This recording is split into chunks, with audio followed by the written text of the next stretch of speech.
মুসলিমদের জন্মদিন পালন করা কি জায়েজ? জন্মদিন পালন করলে কি হয়, নাকি এটি পালনের জন্য রয়েছে কোনো হাদিস? এ সম্পর্কে কি বলেছেন আমাদের প্রিয় নবী হযরত মুহাম্মদ সাল্লাল্লাহু আলাইহি ওয়াসাল্লাম? যদি আপনাদের মধ্যে কেউ নিজের সন্তান, বন্ধু বান্ধব কিংবা অন্য কারো জন্মদিন পালন করেন কিংবা সেই অনুষ্ঠানে একজন অতিথি হিসাবে অংশগ্রহণ করেন, তবে সেটা কি আপনার ঈমানের জন্য ঠিক হবে, নাকি এর জন্য আপনাকে পেতে হবে পরপারে কঠিন আযাব? এ সম্পর্কে কতটুকুই বা ধারণা আছে আপনার? আজকে আমরা এই বিষয়টি নিয়েই বিস্তারিত আলোচনা করব।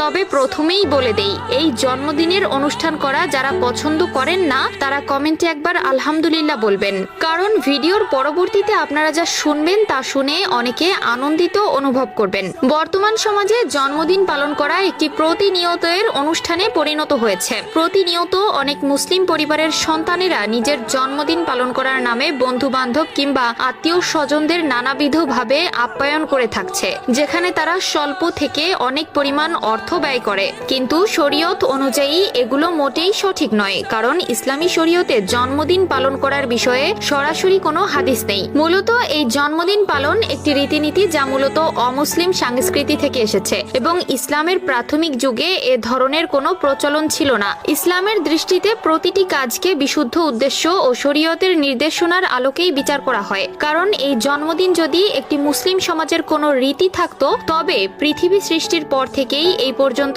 যত নবী রাসূলগণ কিংবা সাহাবী যেদিন জন্মগ্রহণ করেছেন তাদের প্রত্যেকের জন্মদিন পালন করা আমাদের জন্য আবশ্যক হয়ে উঠত। ইসলামের প্রাথমিক যুগে জন্মদিন পালন করার কোনো রীতি ছিল না, এমনকি ছিল না এটি নবী করিম সাল্লাল্লাহু আলাইহি ওয়াসাল্লামের যুগেও। সুতরাং কেউ যদি ইসলামের এই রীতিনীতি উপেক্ষা করে এই অনুষ্ঠান পালন করতে যায়, তবে সেটি বিদআত হিসাবেও গণ্য হতে পারে। কারণ নবী করিম সাল্লাল্লাহু আলাইহি ওয়াসাল্লাম সহিহ বুখারীর 2697 এবং সহিহ মুসলিমের 1718 নম্বর হাদিসে বলেন, যে ব্যক্তি আমাদের ধর্মের মধ্যে এমন কিছু নতুন বিষয় সংযোজন করে যা এর মধ্যে নেই, সে সকল কিছুই প্রত্যাখ্যিত।